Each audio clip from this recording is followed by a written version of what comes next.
Começou? Começou o Marco. Paulo, mais um episódio do Nu, hein? Mais um episódio do Nu Aleatório. Episódio 98, se não me falha a memória. 98 e o primeiro episódio de 2026. Exatamente. O ano que já tem tudo pra dar certo. Com certeza. Com certeza. Baseado no episódio anterior que a gente já falou sobre as coisas que vão acontecer em 2026. Na verdade, assim, a gente torceu para que as coisas deem certo. Exatamente. Esse ano, o Brasil vai ser hexa. Vai. Eu não sei como é que funciona mais a regra de zicar, entendeu? Quando eu era mais novo, eu tinha aquela história assim, eu não podia falar X ou Y, porque podia zicar. Eu acho que a minha obrigação é só torcer. Entendi. É por aí. É isso aí. Pegar a camisa da seleção de volta. Exatamente. Acho que esse ano eu tenho confiança já pra usar a camisa de seleção de novo. Eu acho que hoje é mais seguro. Agora é mais seguro. Hoje... Ainda mais Agora Portugal. É mais seguro. Portugal é mais seguro. Se bem que sim, tu votou aqui na eleição passada? Não, eu esqueci de transferir meu domicílio eleitoral. Vou transferir agora, depois da gravação. Tinha uniforme, tá certo? No dia da eleição. Tinha, né? Era muito claro, Era muito claro. Confusão, aquele clima delicioso numa fila imensa. Você vê duas pessoas na frente e uma pessoa atrás, claramente que não concordam em provavelmente nada, a não ser que a fila tava grande demais. Exatamente. Mas aí essa é a questão. Acho que agora, já que tivemos um ajuste de contas aí, tem uma galera que não vai se sentir tão confortável em usar a camisa da seleção. Alguns sim, mas a maioria de nós vão voltar a se sentir confortáveis em usar a camisa da seleção. Acho que essa é a parte importante. E aí se torna uma mistura que já não dá muito pra diferenciar quem é quem numa fila, entendeu? Concordo. Tal qual não se dá pra diferenciar os avanços de leste a oeste desse Brasil, como o avanço proposto no episódio de hoje. Muito bom. Adorei o gancho. Muito obrigado. Pra quem não sabe, Paulo hoje vai dar uma aula sobre a transa amazônica. Exatamente. É um episódio mais 18. Tirem as crianças da sala. Beleza? E prestem atenção que o vídeo é importante.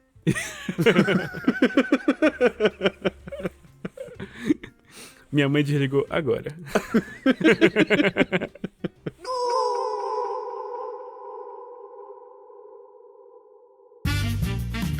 Mas, Marco, sobre o que é, de fato, o episódio de hoje? O que é a Transamazônica? A Transamazônica eu conheço como BR-230, tá certo? Eu não sabia, inclusive, que era a Transamazônica. Pra mim, eu estudei a Transamazônica no colégio, na parte de História do Brasil, e eu sabia o que era BR-230 por questão de viagem. Sei lá, pra viajar você passava ali indo pra Paraíba, você ir pro interior. E aí você vai subindo, e aí tinha BR-230. E eu nunca fiz a conexão que, na verdade, era a mesma rodovia. Sim, exatamente.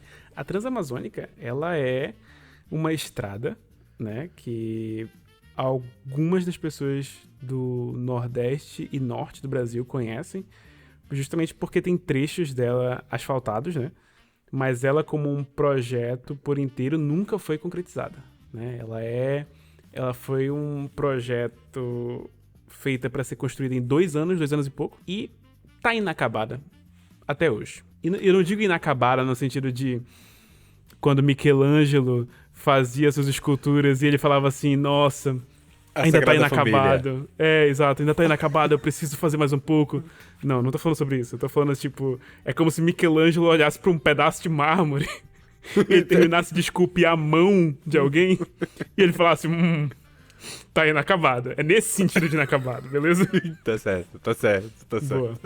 Então, de onde veio a Transamazônica, certo? Pra audiência que é do Brasil, mas, sei lá, não viajou por muito tempo dentro do Brasil, talvez não tenha noção das proporções continentais que o nosso país tem.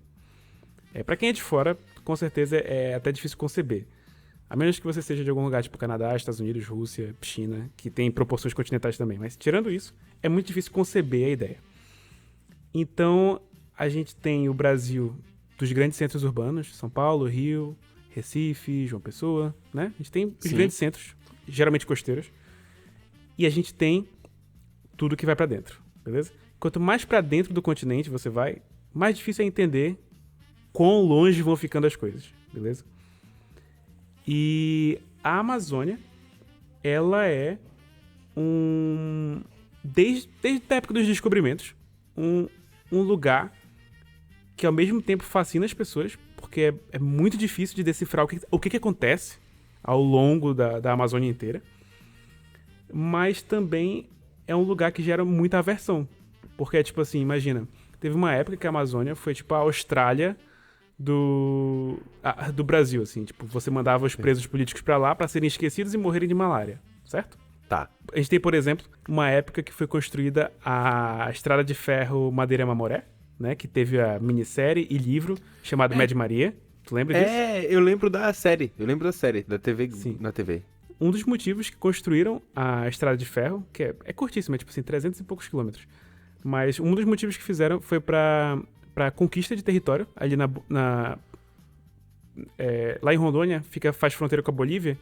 Sim. Aquela estrada de ferro é para transportar mantimentos de uma maneira rápida, mas também para conseguir conquistar os territórios que viraram Rondônia e eram da Bolívia antes, entendeu? É uma consolidação no local.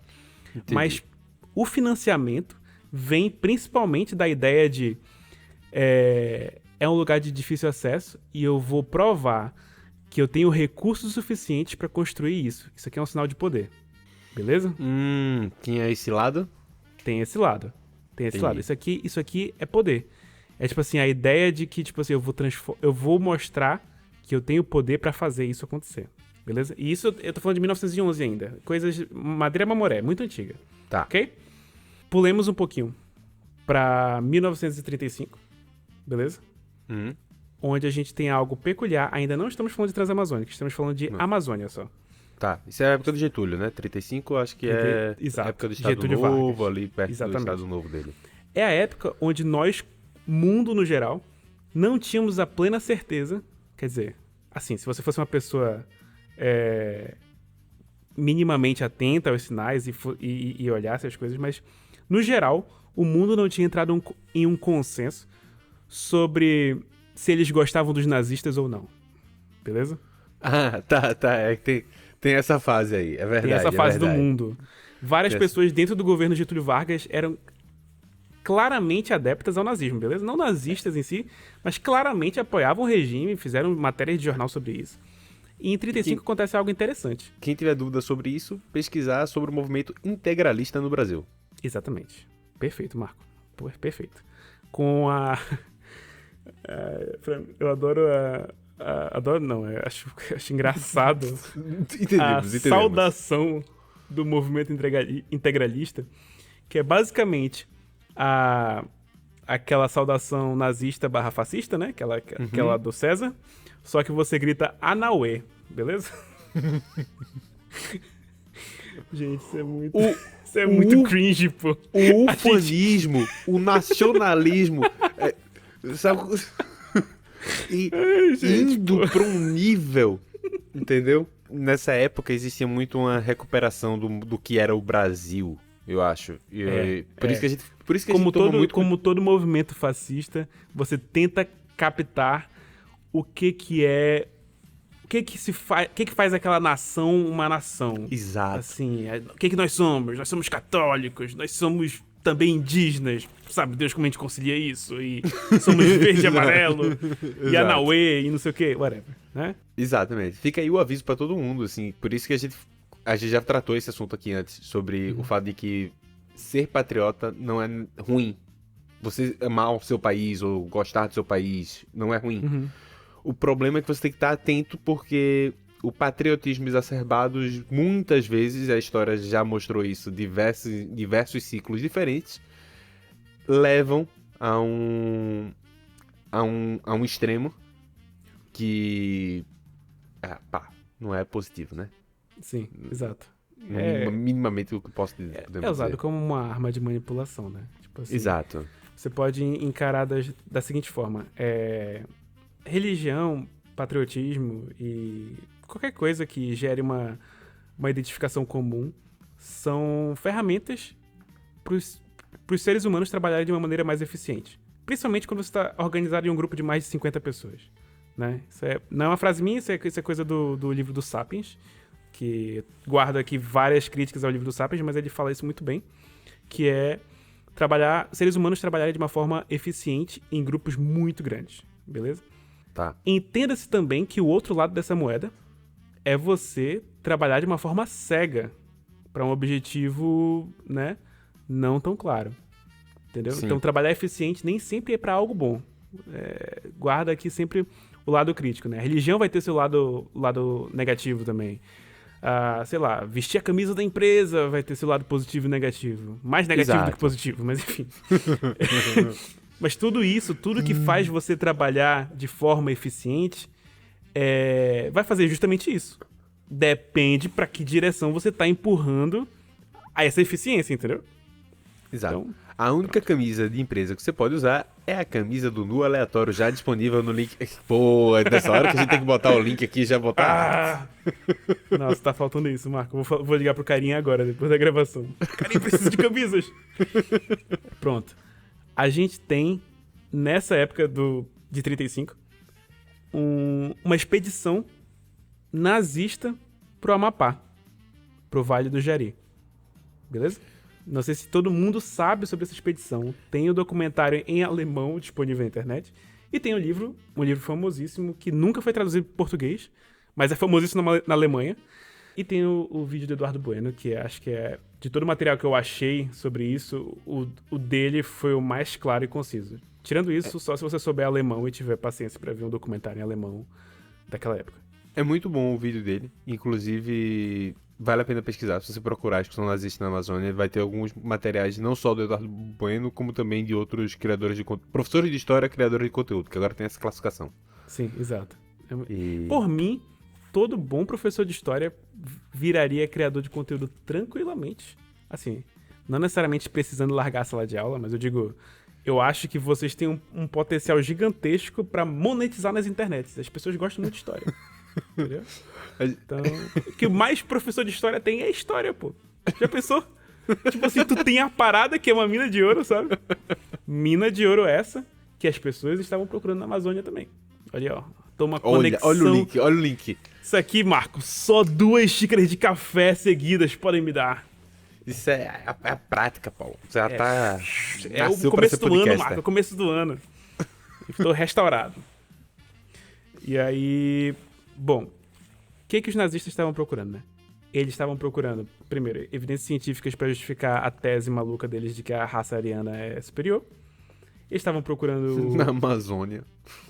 Sim, porque teoricamente, tipo assim, sabe, teoria da evolução das espécies, aí, tipo, se você mostrar que na Amazônia a galera saiu e era realmente muito atrasada e não sei o quê, e você consegue recriar quase que...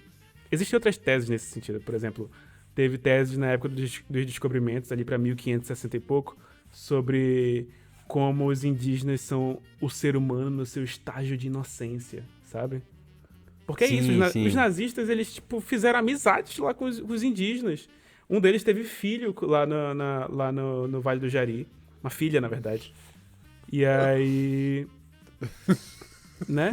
Os caras ficaram, tipo assim... Acho que foi de 35 a 37, se não me falha a memória. Qual é a parada? A grande sacada dos caras, na verdade, era que... O Eduardo Bueno fala isso, né? Que o Amapá era a Guiana brasileira, né? A Guiana brasileira. A sacada dos caras era atacar a Guiana francesa, enquanto a Guiana britânica estava sendo atacada pelo Atlântico, beleza? E aí conquistar... E aí o Suriname ia cair na sequência, né? Porque se você tem os dois lados alemães, o Suriname cai. E a sacada deles era conseguir atacar pela América Latina, pelo Canal do Panamá você consegue atacar o Japão, na verdade. Eles queriam atacar o Japão, porque o Japão não tinha decidido lado ainda. Mas, claramente, também poderia ter planos para atacar os Estados Unidos. Os Estados Unidos também ainda não tava, assim, uma parada significativa. Mas o lance os caras descobriram que a região amazônica era a porta de entrada para um controle significativo na América, no geral. Entendeu? Beleza. Por que eu tô falando sobre isso? Porque em 1970, a gente pula mais um pouco, vários anos, Bom, conclusão sobre a expedição nazista. Quase todo mundo morreu de malária. Quem sobreviveu voltou para a Alemanha.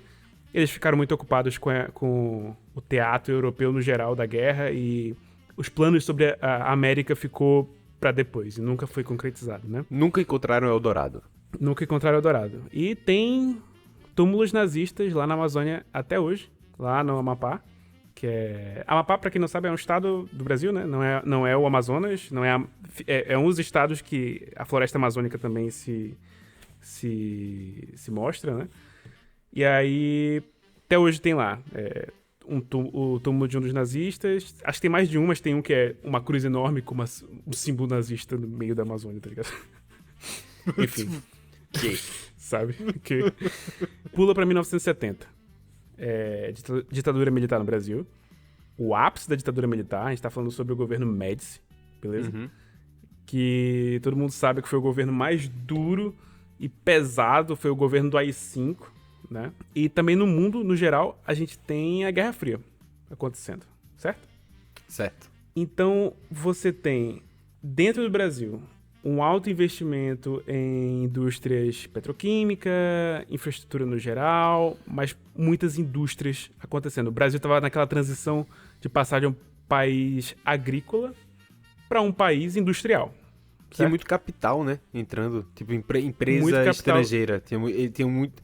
Uma das coisas que a ditadura fez foi, tipo, negociou muito com empresas estrangeiras. Então Sim. houve um capital estrangeiro muito grande dentro do país. Existem críticas a esse movimento, como também existem certos elogios por uma questão de crescimento, mas sendo bem sincero, não compensa. Não, você vê que foram investimentos feitos sem planejamento. E eu acho que a gente vai chegar na Transamazônica mais ou menos, deve sofrer mais ou menos do mesmo problema.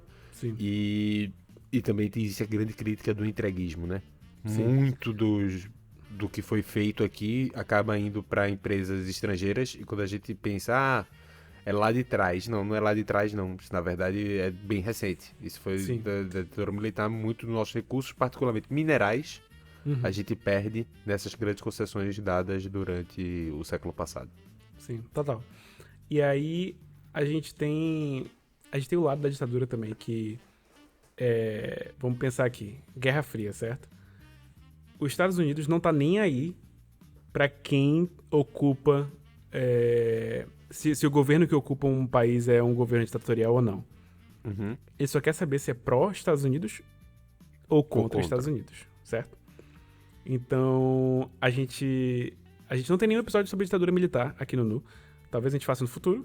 Provavelmente a gente vai fazer, é um assunto muito bom, muito complexo. Mas a questão é, o governo ditatorial subiu ao poder parte por conta do medo do comunismo, certo? Uhum. Era o Jânio que iria assumir? Não, era o... Era o Jango. Jango Goulart. É o Jango Goulart, né? Era o Jango que ia assumir, O abertamente Jango foi comunista. antes, eu acho. O Jango foi antes. O Jânio Quadro foi antes. O Jango ia assumir, ele era abertamente comunista, e ele não chegou a assumir. Ele voltou de viagem e já tinha sido instaurado a golpe, né? Então, a partir daí, a gente tem muito financiamento estrangeiro dentro do Brasil, meio que também pra, tipo, gerar aquela sensação de as coisas estão melhores do que estavam antes, portanto o golpe foi bom, sabe? Uhum. Parte da propaganda militar é essa, tipo assim, olha, as coisas estão funcionando. E esse financiamento estrangeiro vem dos Estados Unidos, mas vem de outros lugares que também apoiam esse tipo de economia. Isso vai acontecer na América Latina toda. Existe uma maquiagem do PIB, por exemplo.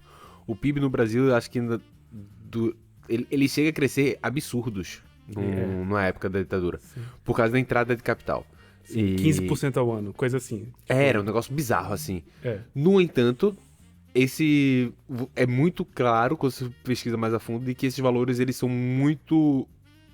Como é que eu posso dizer? Pipeline, assim. Tipo assim, eles são muito concentrados numa classe específica e é muito dinheiro que entra de investimento e retira de lucro. Não Sim. é um dinheiro que ele reflete em qualidade de vida, por exemplo. Eu vi um cara falando sobre... Ele tava falando sobre arte quando ele falou sobre isso. Mas ele fala a diferença do dinheiro indo pra dentro ou dinheiro subindo, sabe? o exemplo dele era pra falar sobre quando você compra a arte direto do artista ou de pessoas que reinvestem nos artistas, você está comprando o dinheiro que está entrando, beleza? Certo. Quando você paga por um show em algum lugar, tipo assim, um show pequeno, ou pode até ser grande, mas tipo, lugares que o dinheiro vai pro artista ou pra coisa que pagam os artistas, né? Uhum. Mas quando você, sei lá, ouve uma música no Spotify, por exemplo, a maior parte do dinheiro vai pra cima. Vai pra alguém lá na... Acho que o Spotify é da Suécia, eu acho. Vai pra alguém lá na Suécia, sabe? E aí a mixaria vai pro artista. Tipo assim, é só uma repartição mínima do lucro. Então, essa é a diferença do dinheiro entrando ou indo pra cima. A maior parte do dinheiro nessa época tava indo pra cima, né? Sabe Deus pra onde era? Sim. Normalmente pro exterior. A população mais pobre nem sonhava em ver a cor desse dinheiro, né? Uhum. E aí, beleza.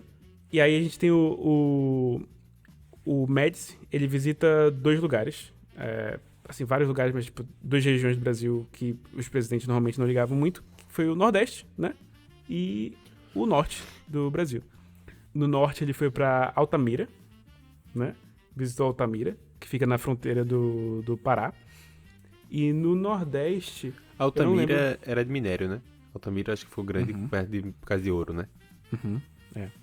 Acho que é bauxita ou é ouro. Posso Então verificar. não tenho certeza. Mas eu acho que é bauxita, que é de onde se tira a maior parte do alumínio, né? Que a bauxita é o minério de onde você faz um processo químico e tira alumínio, né?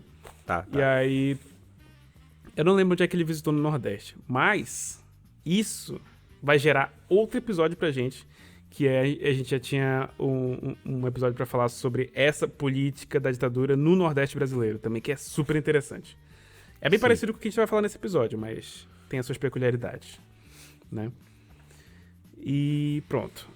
E aí se cria o Plano de Integração Nacional, o PIN, né? Que aí a questão é a seguinte, a ditadura se fazia muito por bordões, né, Marco? Claro. Então, nesse sentido que eu falei de Guerra Fria, nesse sentido de, tipo assim, pô, você chegar lá na região... Tu acha que alguém em Altamira sabia quem era o Médici? Devia saber, né? Porque tem hora do Brasil, né? Mas assim, não, se literalmente. olhasse, ele não ia saber quem literalmente, se ele pisando em Altamira, tipo assim, vai ver lá, vai ter um monte de militar ao redor dele, né? E ele vai estar vestido de militar porque ele é um presidente militar, certo? Certo. Tu acha que alguém em Altamira sabia quem ele era? Não sei, tá certo? Eu não sei. Os caras eram bons de propaganda, vice. Existe uma chance de saber. Marco. Exato. A grande diferença do que a gente vai falar agora no episódio, tipo assim, diferenças norte e nordeste. A diferença do norte pro resto das regiões é o quão isolado a gente consegue ser. Beleza? Quão isolado a gente consegue ser. Marco, eu te juro, se tu chegar hoje em Benjamin Constant com uma foto, deixa eu ver... Do Lula e do Bolsonaro não, né? Que obviamente as pessoas vão saber quem são, né? Que hoje tem rede social. Mas se tu chegar assim com uma foto... Deixa eu ver... Do Ciro Gomes. Do Ciro Gomes. Ou então, tipo assim, pega um presidente da Câmara dos Deputados recente, assim, pega A foto do Hugo Mota. Hugo Mota. Ou, sei lá, Hugo Eduardo Mota... Cunha, que seja, sabe? Tipo assim, uma figura bem clássica. José Sarney, Marco. Pega uma foto do José Sarney, entrega na mão de alguém em Benjamin Constant. A pessoa não vai saber quem é. E isso não é por acaso. Tipo assim, não é que a pessoa não é inteligente, não é que a pessoa, sabe, tipo assim... É porque, primeiro, raramente isso influencia alguma coisa na vida dela. Beleza? Segundo, motivos óbvios, né? Internet é uma merda. Tem internet em Benjamin Constant, obviamente, mas é uma merda, pode ter certeza. E... Cara... É isso, sabe? Tipo, Entendi. Quem são? Falta de infraestrutura, né? E aí, qual é o lance? O Médici pisando os pés em Altamira, imagino que ele percebeu o seguinte. Já tem tentativas anteriores de entrar na região amazônica para explorar os recursos naturais e posicionamento estratégico, né? Ele sabe do que aconteceu em 35. Porque o que aconteceu em 35 não foi segredo. Em 35, os caras chegaram no Amapá foram parados pela burocracia brasileira, foram pro Rio de Janeiro, passaram um mês lá pra conseguir toda a papelada pra filmar as coisas e conseguir ir lá pra Amapá. Então, tipo assim, não é segredo pra ninguém do governo brasileiro que as pessoas tentam vir pra Amazônia, sabe? Pra tentar explorar coisas, pra tentar, sabe, alianças e coisas assim. Então, com esse plano de integração nacional, ele cria o slogan... Ele não, né? Alguém cria. Que é... Integrar para não entregar. Entregar pra quem, Marco? Pros comunistas, pros soviéticos, pra quem seja, entendeu? Entendi. Só que a primeira coisa que ele fez foi entregar pros americanos. Mas é essa a ideia. É pra não entregar pra esses caras. Pros americanos tá tudo bem. Entendi. Entendeu? Eu achei que tu ia falar Até de uma porque outra eles estão frase. sendo financiados pelos americanos. Então já foi entregue há muito tempo. Tá tudo dentro de casa. Entendi. Tá certo. Entendeu?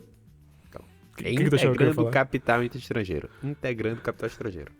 Boa. Não, acho que Exatamente. vai chegar lá. Acho que já vai chegar lá. Pode continuar. Boa. Então pronto. E aí a gente tem esse plano. E aí, em 2 anos, o projeto se propõe a entregar uma estrada que o Brasil nunca viu. Uma vi isso. estrada de Era- Pode falar. 2 anos, era 1 ano e meio, tá ligado? 2 anos e meio, 2 anos e meio. Era um negócio bizarro assim, os caras iam entregar. Era pra inaugurar no 7 de setembro de 1970 e... Eu acho que era 73. Tá aí, construindo até agora. Tamo bem. E era pra ir até o Oceano Pacífico, né? Era. O plano final dele mesmo, assim, era que você fosse da Paraíba até o Peru. Sim, exatamente. A ideia é que, tipo assim, começa no Porto de Cabedelo, lá na Paraíba, certo? Passa por João Certo. Pessoa e tal. E termina em Benjamin Constant, muito próximo da fronteira com o Peru. E a ideia é que, tipo, do Peru em diante também tivesse estrada feita, obviamente, pelo governo peruano, pra escoar pro Pacífico. Imagina, uma estrada... Nossa, o sonho molhado dos militares, né? Tipo assim, uma estrada que vai do Atlântico ao Pacífico, uau! Sabe? Nossa, a gente vai fazer que nem os americanos, uma estrada que vai de leste a oeste, uau! A gente vai ver o pôr do sol em Cabedelo, ver o show de jazz. Só tá ligado que tem isso lá? Você vê um cara no barquinho tocando um saxofone assim e o pôr do Exatamente. sol em Cabedelo. E aí ele fez, aí a gente pega o carro e já vai pra Manaus. Atenção, população de Cabedelo, vocês eram pra ser a nossa Miami agora. Foda. Tipo, Cabedelo é turístico hoje. Pois é, Tipo, mas esse imagina nosso se... do jazz aí, minha mãe foi, acho que 1 ano atrás, ela foi lá Olha ver aí, ó. o cara Cabedelo tocando mandando ver. saxofone no pôr do sol em Cabedelo. Mas imagina, se a Transamazônica tivesse dado certo, porra, Cabedelo não ia ser assim, ai, o que é Cabedelo? Como assim o que é Cabedelo? Cabedelo é a nossa Nova York, tá ligado? Porra, o maior porto do Brasil, você não conhece o maior porto do Brasil? Cabedelo é pra ser isso. Se você é de Cabedelo, fica aí. É o canal do Panamá, só que pra carro. Exatamente.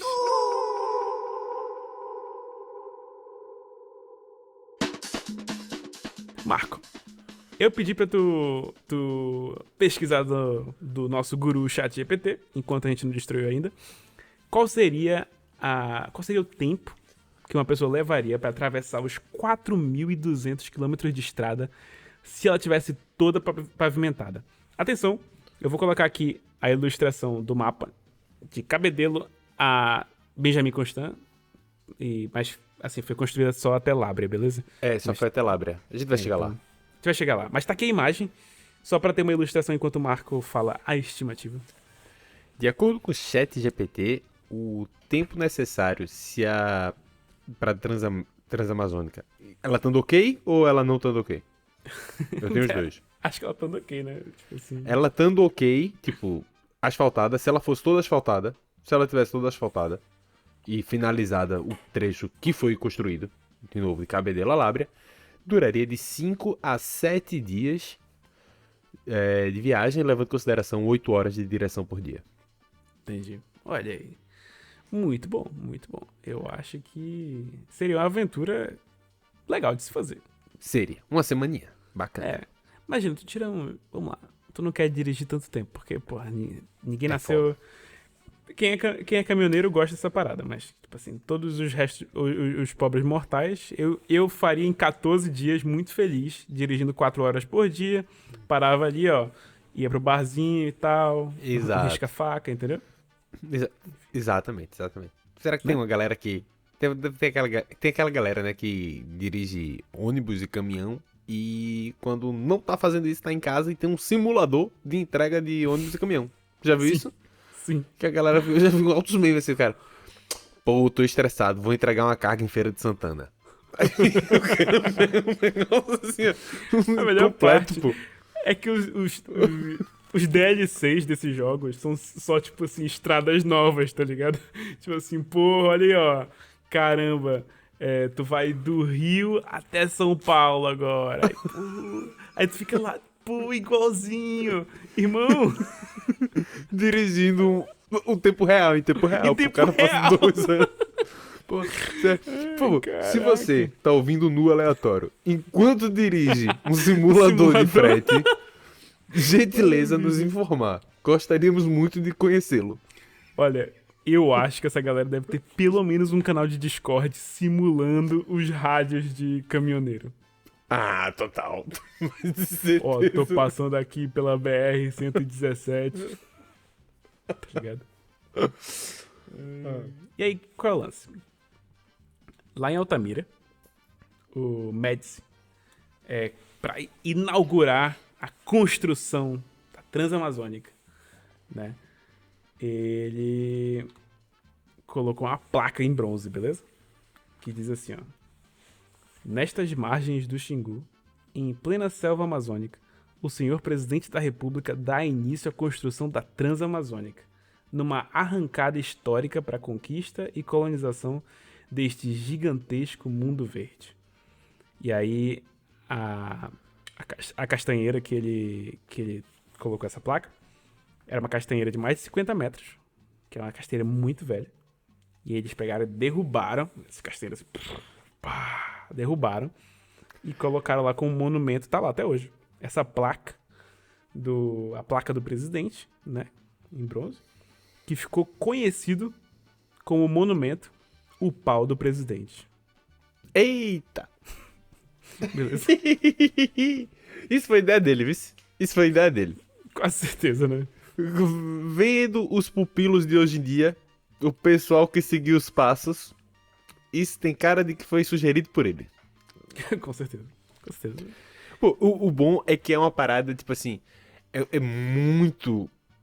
É uma outra época, né? Tipo assim, a gente hoje tá muito mais preocupado com o meio ambiente. Então, tipo assim, pra entrada da Amazônia, vou derrubar uma árvore aqui na frente. Tipo, isso hoje o Public Relations de nenhum político deixaria o cara ser gravado derrubando uma árvore velha de tantos anos, tá? Centenária.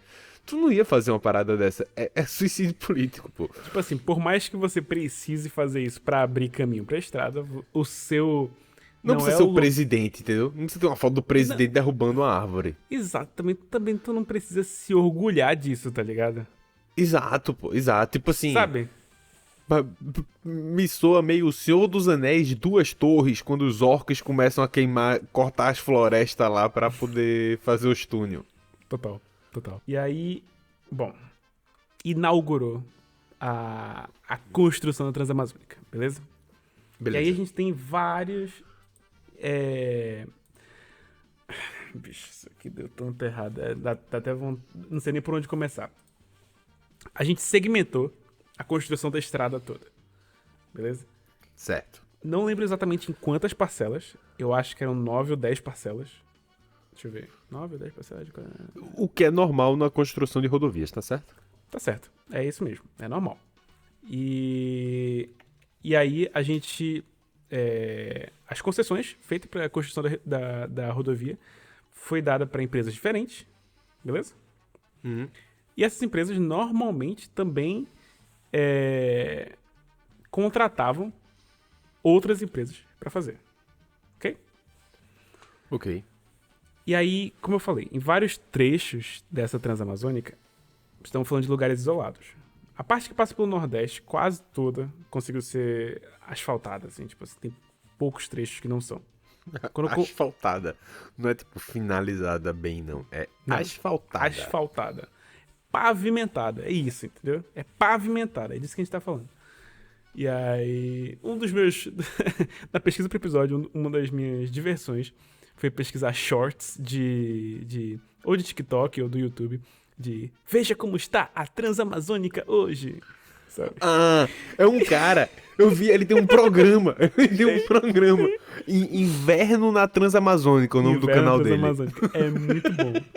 E aí, inverno é basicamente, na Amazônia, inverno que a gente chama, são 6 meses de chuva, beleza?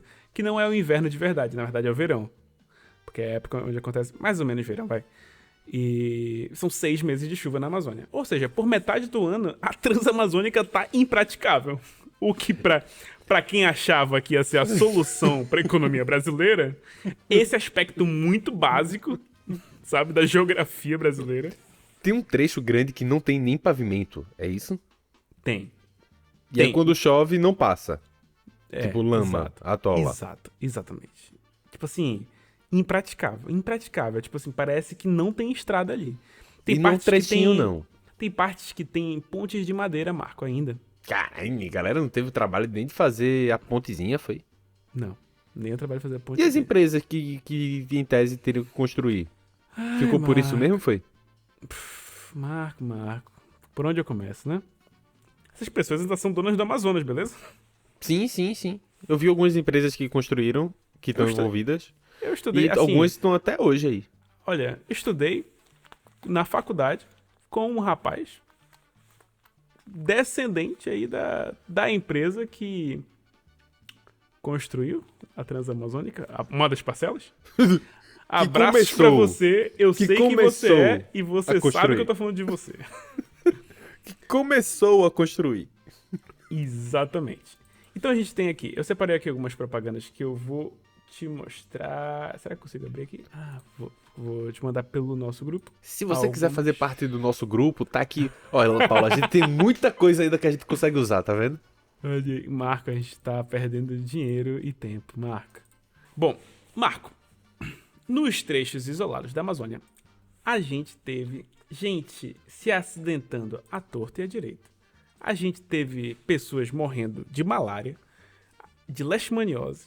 Não tem saneamento básico, não tem cidades em alguns trechos, sabe? Tipo, as cidades foram construídas basicamente pelas pessoas que estavam morrendo. E aí o Brasil, pra tentar abafar um pouquinho essa propaganda negativa sobre o Brasil, teve um trabalho, assim, um financiamento na propaganda positiva sobre o que estava sendo feito na Transamazônica. O que eu te enviei são 3 panfletos da época, que eu vi recentemente, já tinha visto na época que eu estudei sobre o assunto, mas me relembrou quando eu fui numa exposição aqui em Isso aqui é Lisboa, que esquisito, pô. eu vou recomendar no final. E aí, são propagandas que falam assim, pra unir os brasileiros, nós rasgamos o inferno verde, beleza? E aí tem aqui os textinhos embaixo, que isso aqui tudo vai estar... Tá aqui na tela isso aqui. O outro é várias sacas de cimento, escrito assim, a Amazônia já era. Beleza? E o terceiro- Esse último aí é o pior pra mim. o terceiro é o chega de lendas, vamos faturar. E é assim que a gente encara a Amazônia até hoje. Quando qualquer um de vocês que queira estudar sobre a Amazônia, isso é a Amazônia até hoje. Beleza? Porque essas pessoas ainda são os polos econômicos que habitam as capitais ou que são donas das empresas que operam na Amazônia, apesar de às vezes não são pessoas que moram lá. Isso é a Calma Amazônia. assim?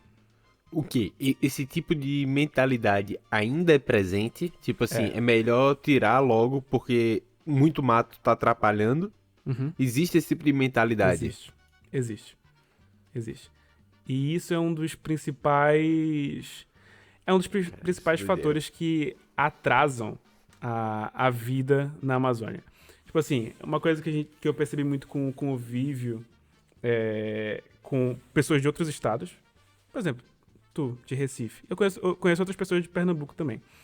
Mas uma das coisas que eu percebo é que, muito embora exista o conflito entre as classes, tipo assim, o trabalhador e o empregador, as elites econômicas do local, existe um conflito muito grande. Mas em nenhum outro lugar eu vi esse pensamento de eu preciso destruir esse lugar pra faturar. E isso inclui capital humano, beleza? Porque, tipo assim, as elites que pensam sobre isso, sobre, tipo assim, destruir a Amazônia pra faturar, elas não vêm da Amazônia, normalmente. Elas vêm de outros estados, de outros países, então não importa o que tá lá. Entendeu? É tipo Entendi. assim, literalmente a gente enxerga, as elites enxergam ainda a Amazônia como um inferno verde. É destruir mesmo. Tipo assim, se vocês forem procurar os documentos da Comissão Nacional da Verdade, vocês vão ver coisas como a propaganda diz assim, é como se não tivesse nada. Uma das frases da Transamazônica era chamar as pessoas do Nordeste, né, pessoas que são vítimas da seca, e falar assim, Ah, como é? Era eu já vi. muitos... Eu vi Sabe a um que era frase? tipo: homem sem terra para uma terra sem homem. Exatamente, exatamente. Sem homem. Homem sem terra para terra sem homem, beleza? Na construção da Transamazônica, 29 etnias indígenas diferentes foram afetadas pela construção. Se vocês forem ver os documentos da Comissão Nacional da Verdade sobre o assunto, vocês vão encontrar um verdadeiro genocídio indígena. Existe um dos volumes da Comissão Nacional da Verdade, que é só sobre a violência cometida contra povos indígenas durante a ditadura militar. E uma delas, as mais graves, foram na época da construção da Transamazônica. Você teve... Foram dizimadas boa parte das populações cuja estrada passou no meio, e algumas que foram um pouco mais coniventes com a construção foram sequestradas e mandadas para outras terras. E isso é algo muito grave dentro da comunidade indígena. Eu não sei se eu já falei isso no episódio, mas eu acho que eu já falei pra ti pessoalmente. Tipo assim, quando eu tento falar sobre como é difícil se identificar como indígena, mesmo eu sendo amazônida, é porque o indígena necessariamente tem uma ligação com a comunidade e a comunidade tem uma ligação com a terra. A terra é muito importante. Se você é sequestrado e mandado para outro lugar, você perde a conexão com a terra. Você perde a sua identidade. E isso foi uma das coisas que aconteceu durante a construção da Transamazônica. Se a estrada ia passar por ali, as pessoas eram sequestradas e mandadas para outro lugar. Quilômetros e quilômetros de distância. Tipo assim, sabe Deus como voltar, entendeu? Entendi. Alguns voltam e trabalham na terra que agora já não é deles, enfim. A gente tem isso acontecendo em outros lugares do mundo também. Eu vi alguns casos de trabalho análogo à escravidão. Também. Também. Isso é clássico. Isso Que é clássico. ocorreu. A gente tem prostituição também, que é um dos trabalhos análogos à escravidão, né? Tipo, a gente tem prostituição extensiva durante a construção da Transamazônica. E o plano dessa época era fazer loteamentos ao longo da Transamazônica para ocupar a Amazônia. Certo? Fazer crescer. Acho que algumas estradas cresceram assim também. Eu acho que Sim. algumas BRs elas funcionam nesse sentido também, de que alguns centros pontuais foram criados quase que artificialmente ou gerados pela própria construção da estrada para como ponto de apoio. Esse ponto de apoio vai se crescendo, vira um café, vira não sei o que, vira um centro urbano. Exatamente. E aí existe até um planejamento bonitinho de tipo assim, quantas agrovilas viram não sei o que, enfim. Sei lá, eles estavam esperando acho que 2 milhões de pessoas se mudarem pra Amazônia pra concretizar o plano, o que nunca aconteceu, porque as condições de se morar na Amazônia são muito peculiares. Tipo assim, por doença, por isolamento mesmo, sabe? Eu acho que tem uma falta de planejamento de se adaptar ao local, ao bioma, ao clima e entender como é que se gera, como é que se constrói, como é que se vive aqui, qual o melhor jeito da gente montar uma cidade para que ela possa bater ali. O que eles fizeram foi simplesmente construir uma estrada e vão fazer várias mini São Paulos, várias cidadezinhas base com o que eu conheço, bem eurocêntrico na verdade bem colonizador, uma lógica bem colonizadora. Eu tenho minhas dúvidas sobre o quão a intenção era criar mini São Paulos e mini centros urbanos assim nesse sentido. e quanto, na verdade, desde o princípio, o objetivo não era construir uma estrada que só passasse pelos principais Empresas, núcleos de... centros. Não, os núcleos de mineração que existem, assim, dentro da Amazônia, que já eram conhecidos um pouco na época, sabe? A estrada passa até hoje muito próximo de vários locais onde você consegue extrair ouro, bauxita, casterita, ferro.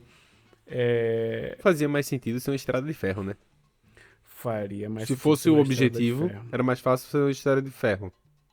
Sim, sim. Mas o lobby do automóvel era fortíssimo, né? Petróleo e tal. Seria igualmente difícil, né? Como eu falei mais cedo, teve a estrada de Sim, ferro Madeira-Mamoré. sim. Mas eu acho que é mais fácil do que tu pegar e tentar montar um centro urbano. Mas acho que ia precisar igual.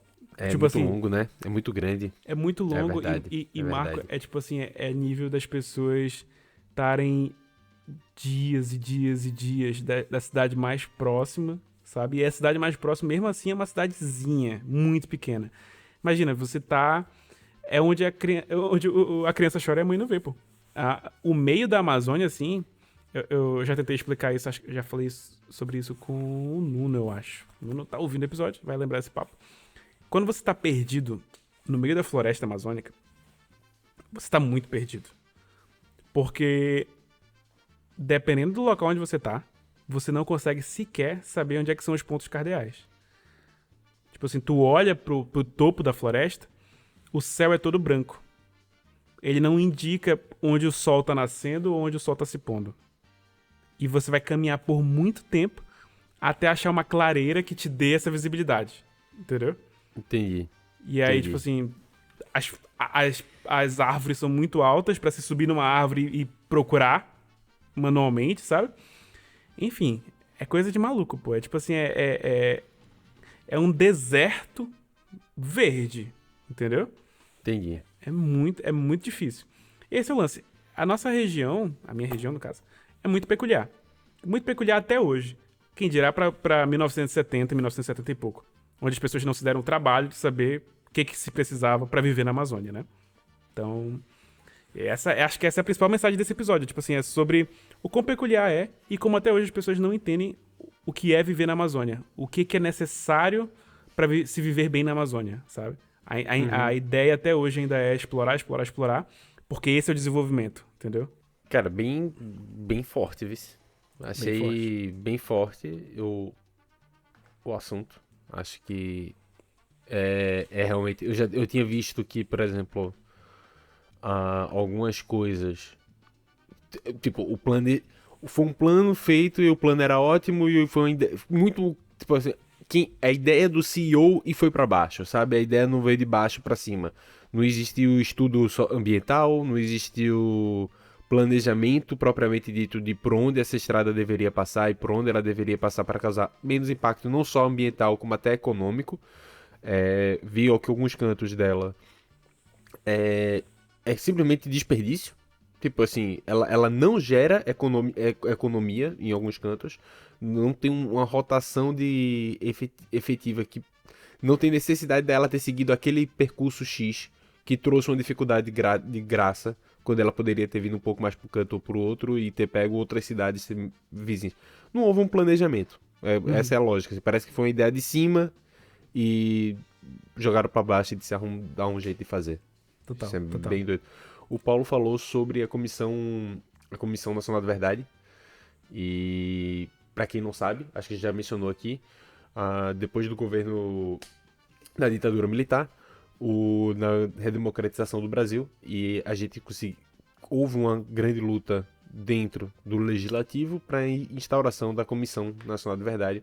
Uma luta que até hoje ela é travada, porque é uma comissão que assustadoramente sofre muito ataque e pessoas tentam atrapalhar o trabalho dela porque é muito dúbio razões, mas que é para um governo ditatorial, ele tem controle da mídia, e isso é muito importante porque tudo que está sendo dito, na verdade, está sendo controlado por eles. Então muitas informações, pessoas sumidas, a verdade sobre algumas coisas mesmo, Independente só dos assassinatos e das torturas que ocorreram, que per si já justificariam a criação da comissão, existe todo o dia a dia de um país inteiro que estava sendo manipulado para ser dito.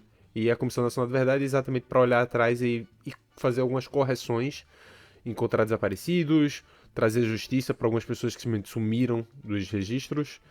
E a Comissão Nacional da Verdade faz um trabalho muito bonito, é um trabalho longo, é um trabalho árduo e que, apesar de fazer tudo que podem, tenho certeza que é quase impossível fazer justiça a todo mundo que foi afetado ali. Então, e fica aí uma história do que fazer após um governo ditatorial.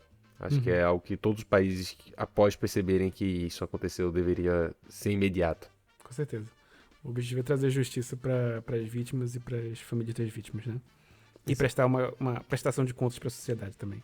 Exato. Até um trabalho histórico mesmo, né? De Sim, registro histórico acurado do que efetivamente ocorreu e aconteceu ali. Uhum.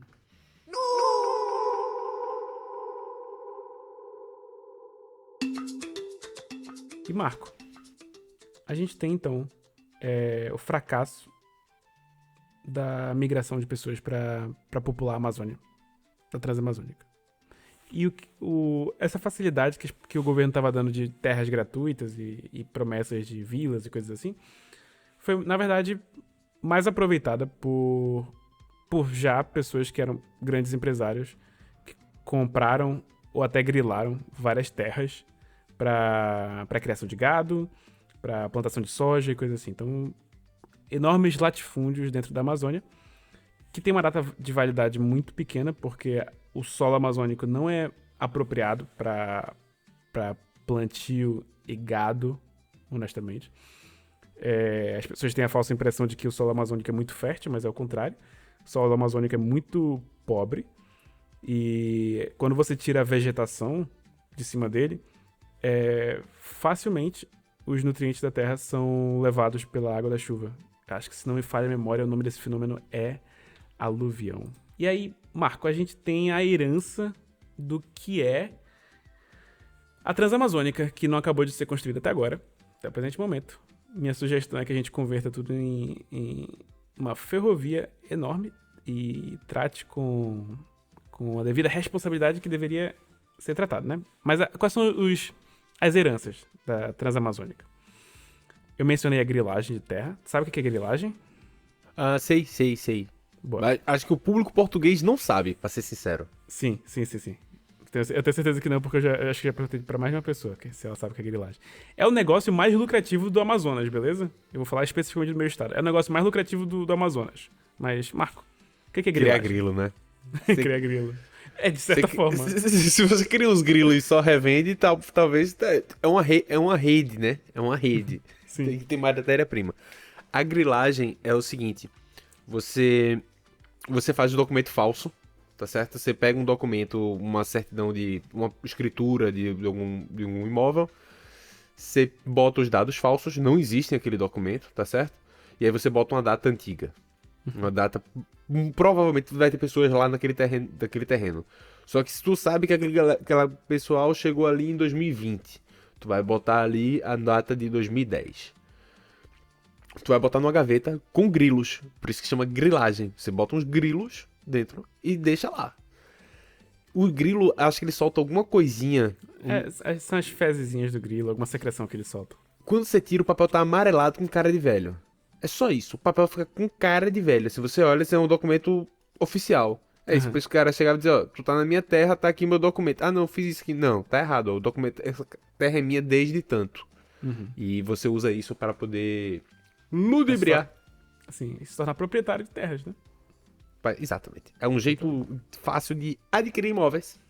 Tá certo? Eu queria só saber se vocês têm grilo aqui em Lisboa. Porque a crise de habitação talvez seja uma solução para algumas pessoas que tenham esse conhecimento. Entendeu? Assim, mas a grilagem de terra é só gente rica que faz, Marco. Ah, só não. Gente poderosa. Mas às vezes, pensa assim: a gente tem os ouvintes do Nu, tá certo? Não é tanta gente que vai saber. Se a gente consegue fazer só os ouvintes do Nu, a gente fazer um negócio desse. Entendi. Daqui que descubram, a gente já tem 2 apartamentos na Avenida da Liberdade. Entendi. Olha, Só pra deixar claro e registrar pras autoridades aqui, eu não coaduno com esse plano. Beleza? Só pra avisar aqui que minhas mãos estão limpas e meus grilos estão soltos. Tá bom, tá certo. Marco, uma outra coisa também, que é a herança desse período. Vou começar a falar sobre isso pelo contrário, na verdade. Falar pelo resultado e depois eu vou chegar no ponto que eu vou falar. Quando eu tava pesquisando pro episódio, eu achei aquelas reportagens bem estilo Record, que tu adora. Vou te mandar, inclusive. Vai estar na descrição do episódio. Eu adoro. Só que o detalhe era o seguinte. Era tipo como se fosse um Profissão Repórter, só que na versão Record, de 54 minutos sobre a Transamazônica. Os caras foram visitando, assim, ao longo da Transamazônica, vários municípios pequenos e fazendo aquelas reportagens, assim, bem Record, tá ligado? É com o Cabrini? Não sei, Não Marco. deve ser o Cabrini. O Cabrini não vai pra Transamazônica. Mas eu acho que não é da Record, entendeu? Deve ser algum canal, tipo assim... É o estilo. Canal local, deve ser alguma coisa... Eu não identifiquei de onde é. Tá bom. Beleza? Tava identificado no YouTube como não sei o que, vídeo aula, tá ligado? Mas é uma reportagem. É claramente uma reportagem jornalística, sabe? Entendi. E aí... Alguma coisa meio Telecurso 2000 ali, alguma coisa meio assim. Telecurso 2000. Mas o formato era reportagem. Tá. E aí, qual era a questão? O cara foi visitando vários municípios ao longo da Transamazônica e entrevistando várias pessoas que estavam vivas na época da construção. E essas pessoas estavam muito felizes porque simplesmente está muito melhor agora. Entendeu? O caos que eles viveram, sabe? A maluquice que eles viveram na construção da Transamazônica, vendo gente morrer à torta e à direita, umas coisas meio bizarras, tá muito melhor agora, sabe? E acho que esse vídeo deve ter uns 7 anos, assim, sabe? Melhor agora essas estradas sem pavimentado e tal. Exato, porque antes não era estrada pavimentada, eles estavam construindo a Transamazônica. Era tipo assim, eles estavam no meio do mato. Tá, entendi, justo. Na visão deles, tá melhor, certo? É uma cidade. E principalmente, essa parte me emocionou um pouco, principalmente para as pessoas que saíram, tipo assim, de um lugar totalmente inóspito no Maranhão, ou do meio da seca do Ceará.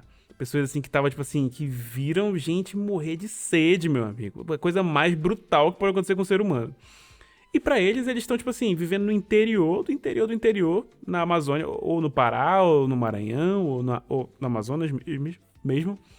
E pra eles estão super felizes, pô, tipo, com família, construíram suas próprias casinhas, são casinhas de tijolo mesmo, sabe? Tipo, são sempre cidadezinhas muito pequenas, mas as pessoas estão muito felizes pelo fato de simplesmente estar muito melhor agora do que estava antes, sabe? Entendi. E aí a questão é, são cidades ainda isoladas, certo? São isoladas e a única conexão delas com o resto do Brasil é basicamente a Transamazônica. Não tem aeroporto, tem outras estradas conectando, porque se tivesse outras estradas conectando, não teria Transamazônica, certo? Seria só outras estradas conectando. Sim. Perfeito? Então elas ficam isoladas quando a Transamazônica tá alagada. Beleza? E aí vem pro que eu ia falar, uma das heranças da Transamazônica. Muito do que movimenta a economia dessas cidades. Tipo assim, uma parcela muito grande do dinheiro que essas pessoas tiram pro próprio sustento. Cidades onde 30% dessas cidades tem saneamento básico, beleza? Tá. É madeireiras, beleza? Sim. A única fonte de economia dessa cidade são empresas madeireiras. Tipo assim, desmatar a floresta amazônica e vender madeira. Árvores centenárias. E aí vem a questão, Marco, que a gente também ainda não sabe lidar bem com isso.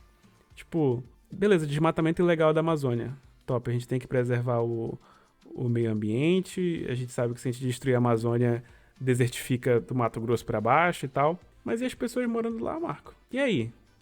Pessoas que estão no meio do nada, que só tem a conexão com o resto do Brasil pela estrada que alaga 6 meses do ano. A única fonte de renda dessas pessoas é arrancar madeira da floresta.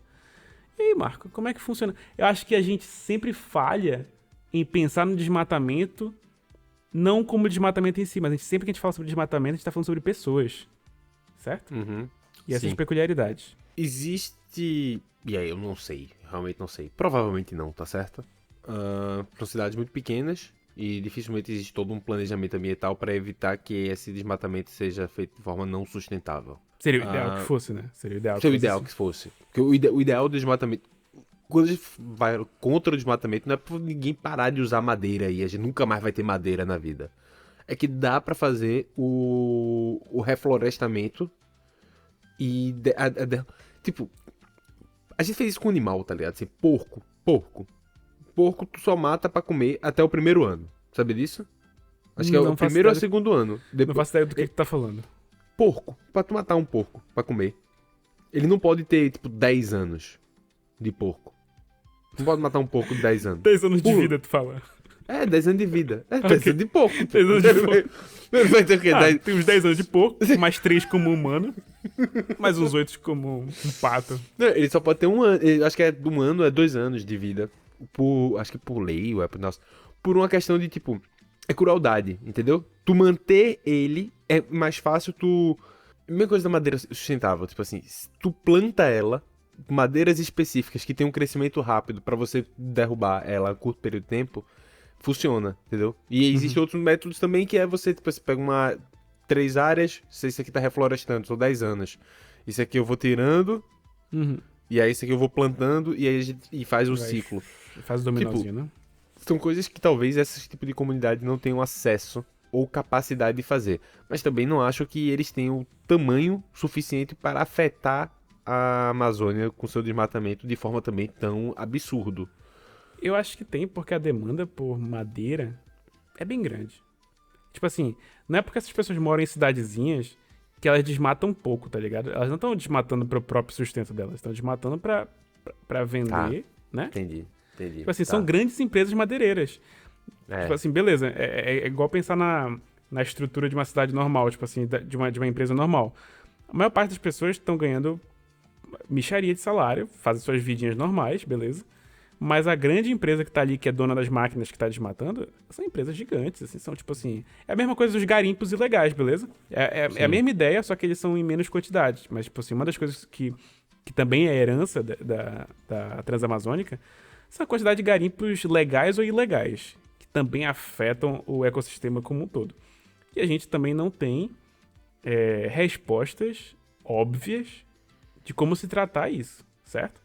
Toda vez que as pessoas pensam assim, tipo assim, stop madeireiras, stop garimpo ilegal, qualquer coisa assim, eu nunca vejo isso acompanhado de o que a gente faz com as comunidades, que não tem nada a ver com isso. As comunidades foram geradas por causa da maluquice de um governo militar dos anos 70, sabe? E, de novo, é mais uma daquelas coisas que as pessoas que falam sobre isso a bandeira meio Greenpeace das ideias, sabe? Adoro Greenpeace, by the way. Mas, tipo assim, a ideia de transportar o pensamento eurocêntrico pra dentro da Amazônia. A gente não tem a mesma situação na Amazônia que a gente tem no resto do mundo. Então não é só parar o garimpo, parar a desmatação. Desmatamento. Não é só parar o desmatamento. É a reinserção, né? A reinserção, é o pensar na economia de cidades que já estão lá, entendeu? Já tem cidade lá. E agora? Não é resolver do zero, é pra resolver as broncas que existem hoje. Existem hoje, que já estão criadas. Sim. Ou por acaso alguém acha que se as pessoas pudessem fazer outra coisa que não fosse desmatar a floresta, elas não estariam fazendo. Alguém honestamente acha isso? Eu acho que, tipo, beleza, 1% vai ser um maluco que adora operar um caminhão desmatando floresta, beleza? Mas o resto das pessoas... Porra, exato. O resto das pessoas vão, obviamente, fazer qualquer coisa que fosse mais agradável, sabe? Tipo assim... Com certeza. Trabalho menos puxado, porra. Ficar pegando malária no meio do mato, ninguém gosta disso, pô. Então, eu acho que fica aí também a reflexão sobre o legado, né, da Transamazônica. Gostei. É só um negócio que a gente começou a falar e eu acho que a gente acabou indo para outro assunto. Quando a gente falou do tempo que demora, eu falou de 5 a 7 dias se tivesse tudo asfaltado, tá certo? Certo. A estrada não está, como o Paulo falou, não está assim. E com vários trechos muito depredados ou simplesmente nunca nem existiram direito. Então não dá nem pra dizer que eles foram destruídos, não foram feitos. Se vocês quiserem ver a coisa mais branca possível sobre a Transamazônica, vejam o mini documentário do Beckham andando de motocicleta na Transamazônica. Eita, nossa! Com 2 amigos. Aventura. Yeah! Que beleza. A gente fez esse ponto de 5 a 7 dias se tivesse asfaltado. Hoje, do jeito que está hoje, na época seca, pode levar 15 dias, 10 a 15 dias, mas se você levar um pouco de chuva, ele chega a demorar 1 mês para você atravessar a Transamazônica. Algo que deveria poder ser feito em 5 a 7 dias novamente. Exatamente. Todos os caminhoneiros que andam na Transamazônica param em todas as cidades que eles veem pelo caminho, porque, segundo eles próprios, você nunca sabe quando é que você vai ficar preso no meio do nada. E você tem que encostar o caminhão e dormir no caminhão, né? Sim, mas eu digo em relação a comida, água. Sim, sabe? sim, Assim, todo posto de gasolina que você vê, você para, compra comida, compra bebida, dá uma descansadinha. Porque é isso. Você acha que você vai ver sua família em 10 dias? Passou 2 meses. Entendi. Sabe? Nunca se sabe. Já tem um segundo filho em Já casa. tem um segundo filho. Isso é sempre, né? Isso aí na Transamazônica já tá dizendo, Transamazônica. Beleza? Marco, dentre as heranças e o legado da Transamazônica, eu posso também trazer algo menos óbvio, mas acontece muito, que é o tráfico de animais. Sim, animais eu exóticos. imagino que deve ocorrer muito. Mas eu sempre tenho dúvida assim, como é que se trafica animal, né? Porque não dá pra botar alguém pra engolir e tentar entrar em Madrid. Não dá. Eu acho Trazer que é um do jeito... arara assim é meio complicado. Eu acho que é do jeito clássico, é corrompendo as pessoas, né? Tu coloca as coisas num contender, molha a mão da alfândega, molha a mão do navio, molha a mão da alfândega de lá e molha a mão do caminhoneiro, que vai levar e manda as araras pra cá. Exatamente. Um dia desse eu encontrei um arara aqui. Muito bem. Aí você fica na loja de animais vendendo. Eu fiquei, Era uma será arara que mesmo? arara Não era um papagaio não, pintado? Não, era uma arara. Arara, azul e amarelinha, Tu bonitinha. tem certeza. Absoluta. Tira Eu foto sei, pra mim a próxima vez. eu sei a diferença de um papagaio e de uma arara, pô. Sabe mesmo, Marco? Sei, mas assim, em defesa é foda, não vou defender ninguém aqui, mas assim, o Pet Shop também, ele tava lá loja de animais como loja de animais também exóticos. Então, se pá, ele tem... Então licença. tudo bem. Se pá. Se pá. Tudo bem. Não Porque as tô coisas botando aqui em mão no- Portugal normalmente têm licença, né? não vou botar a mão no fogo por ninguém, só tô dizendo também. Pois é. Vou deixar aqui na descrição mais material para quem quiser se aprofundar no assunto. Vou trazer aqui o conteúdo excelente, que eu me baseei parte do episódio também, que é o vídeo do Vogalizando a História, beleza? Eles têm um vídeo sobre a Transamazônica. Tem 15 minutos, tá completíssimo. A gente demorou 1 hora e 12 minutos pra falar o que os caras falaram em 15 minutos, porque eles são profissionais de história. Como eu disse, o professor de história é o influencer dos professores, né?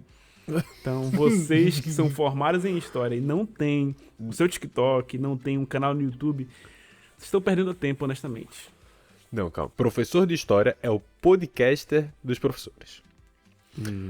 O professor de Educação Física é o muso fit dos professores, é o influencer fit dos professores. Cara, acho que a gente tá começando a chegar em algum lugar. A gente consegue ir longe nisso. A gente tá começando a chegar em algum lugar, Marco. Marco, o professor de matemática é o youtuber de matemática.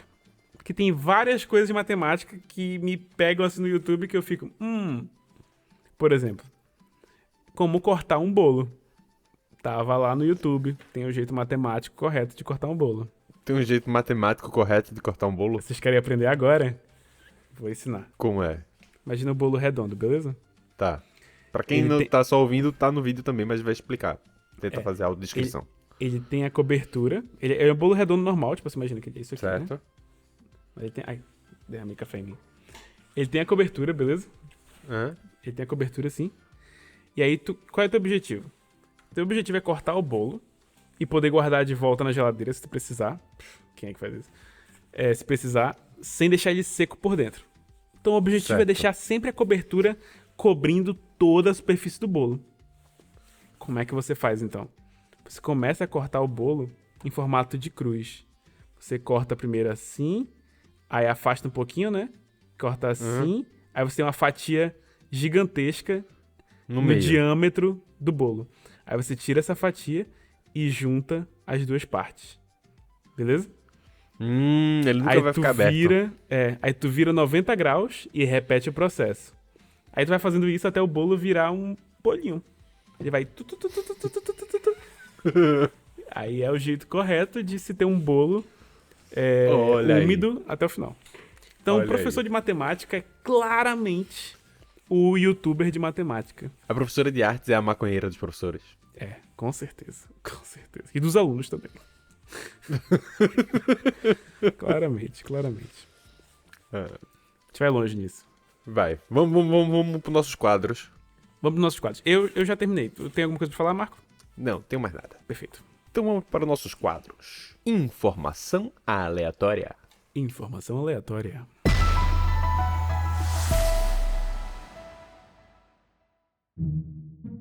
Paulo, a informação aleatória hoje é sobre política. Perfeito. E é só uma curiosidade mesmo.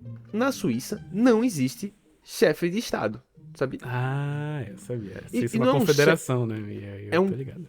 É um conselho federal. São 7 ministros juntos. E eles têm um representante que ele fica como... Tem um chanceler, mas o chanceler serve mais de secretariado do conselho. Uhum. E existe um presidente, na verdade, que ele serve apenas para representação internacional. A função dele é essa. Ele não tem nenhum... Ele é igual a todos os outros, ele não tem função nenhuma. E geralmente eles variam entre os 7 que estão no Conselho Federal. O presidente tem um mandato de 1 ano só, por exemplo. E aí depois já vai outro fazer isso. É interessante e queria só compartilhar isso junto com a informação de que também não sabia, e eu tava falando sobre a Suíça quando eu descobri essa informação, de que a Bósnia e Herzegovina, a Andorra e San Marino, eles têm um colegiado também, não é um representante, e dessa vez não tem nenhum representante fora. Eles, inclusive, representam o país em conjunto fora. Eles podem estar em mais de colegiado- uma reunião ao mesmo tempo. Exato, San Marino pode estar oficialmente em mais de uma reunião ao mesmo tempo. Botei fé. Interessante. Legal. Gosto dessa ideia. Informação aqui leve, Adoro. só pra começar o ano.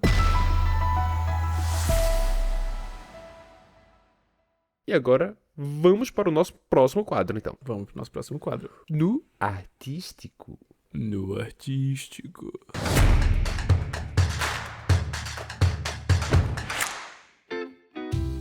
Marco, trouxe aqui uma recomendação. Mas antes de eu dar essa recomendação, eu quero dar outra recomendação. Então, na verdade, são 2 nos artísticos, beleza? Boa. Se você mora em Portugal, especificamente em Lisboa, mas tudo bem se você não morar em Lisboa também, você pode vir até aqui. Existe uma exposição no Museu do Gulbenkian, que eu já recomendei pro Marco. Tô tentando fazer ele ir, né? Já há um tempo. Se chama Complexo Brasil, que é uma exposição tratando de temas muito centrais sobre o Brasil moderno. E, obviamente, vai falar do passado do Brasil, vai falar do presente do Brasil, perspectiva de futuro. A ideia é mostrar o quanto o Brasil é diverso e complexo de se olhar.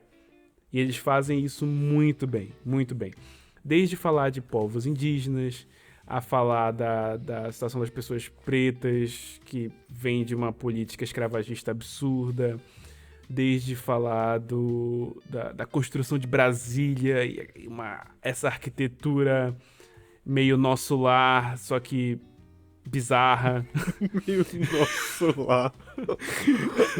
Eu acho que o céu é desenhado por Oscar Niemeyer. Eu imagino o céu desenhado por Oscar Niemeyer. Sim, total. E é uma arquitetura um pouco agressiva, sabe? Brasília tem uma vibe meio de... imagina, basicamente feita pelos calangos, né? Povo nordestino. Você constrói Brasília, você termina de construir, a primeira coisa que você olha é que você não pertence ali. Entende? Entendi. Essa é a mensagem de Brasília. Eu já tinha percebido isso antes, mas o Complexo Brasil faz isso muito bem. E aí, tem vários curtas para se assistir durante a exposição, várias obras de arte. placas.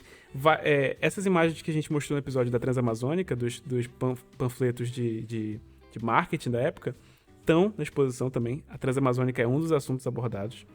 E dentre outros, né? Dentre vários outros. Então fica aí minha recomendação se você tá por Lisboa. A exposição vai ficar até fevereiro de 2026. Caso você esteja ouvindo muito na frente. Não está mais, mas enfim. Tem um livro, eles fizeram um livro sobre a exposição. Quem quiser também comprar o livro, tem tudo que tá na exposição, tá lá no livro também, só que em texto. Enfim, é uma exposição muito boa, fica aí a recomendação, beleza? Boa. Vou sacar. Ainda bem que vai até fevereiro. Eu acho que depois das 2 ou 3 da tarde, acho que depois das 2 ou 3, a exposição é gratuita pra entrar, mas ela ficou um pouco mais lotada. Beleza? Então... Beleza. Não sei se é 2 ou se é 3, eu esqueci de verificar essa informação. Mas geralmente não é muito caro, não, as exposições do Gulbenkian. Não, normalmente não. Enfim, segunda recomendação de No Artístico.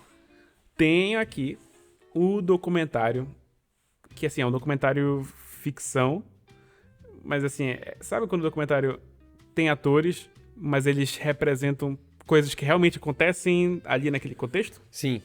É tipo, tem reencenações de uma história real. Exato. Só que não é necessariamente uma história real, são de situações reais, né? A recomendação que eu tenho pra fazer é sobre o filme documentário chamado Iracema, uma transa amazônica. É de 1975. Foi censurado na época da ditadura e é sobre um caminhoneiro e uma mulher indígena que viajam juntos pela Transamazônica e ela se prostitui para sobreviver. E aí é um contraste do Brasil que se tentava fazer no marketing da época versus o Brasil que realmente existia, né? Sobre a ótica de duas pessoas que são a ralé da sociedade, né? Interessante. Vou sacar, nunca ouvi falar desse filme. Sim. Esse filme passou esse ano no Festival de Cinema Indie, aqui em Lisboa. Eu não sabia disso.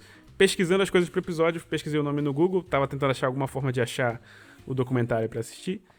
Encontrei no YouTube. Não tenho certeza se vou colocar aqui, porque talvez o YouTube, não sei se eu coloco ou se não coloco, mas... Enfim, se eu não colocar, vocês vão achar fácil no YouTube, eu acho. Eu consigo encontrar aqui vários resultados. Pronto, excelente. Fica aí a minha recomendação. Muito bom, Paulo. Belíssimo primeiro episódio de 2026. Muito obrigado. Vamos tentar trazer agora... Botou a barra aqui em cima, tá certo? Botou a barra aqui em cima. O próximo episódio. Melhores banheiros... Melhores banheiros para se cagar em Lisboa, 2026. Mas muito bom, gostei bastante. E acho que, pelo menos pra mim, não sendo do norte, e muito disso, sei lá, eu acho que eu não tinha tanta visibilidade além do que foi rapidamente dito durante minha aula de História do Brasil. Entende? Assim, eu acho que a gente não vê esses retratos, principalmente o que você falou sobre o legado da Transamazônica marcando tanto o nosso dia a dia. E é interessante, é bem interessante ver isso. Fico feliz de trazer isso aí. Acho que se pra ti que é brasileiro trouxe algo novo, imagina pra quem tá totalmente fora desse contexto. Tipo assim, brasileiros que crescem fora, ou portugueses, ou outros colegas de outros lugares, sabe? Uhum. Com certeza. Paulo, então, terminou? Terminou.